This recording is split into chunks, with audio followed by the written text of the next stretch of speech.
हो यूं ही रो गाइस, ये दीप। हाय। मैं जब तक जिंदा तुझे कुछ होने नहीं शोभा, क्या? वो दीप ना मुझे सही नहीं लगा।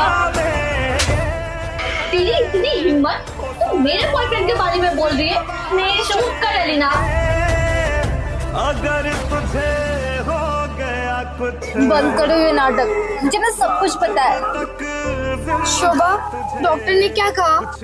Last stage of blood cancer. Deep, तुम्हें एक काम करना होगा। तुम्हें मेरा और एलिना का दोस्ती को तोड़ना होगा। अब बताओ, कहाँ है शोभा? शोभा हॉस्पिटल में जिंदगी और मौत से खेल रही है। क्या? गया कुछ सारी दुनिया जला देंगे।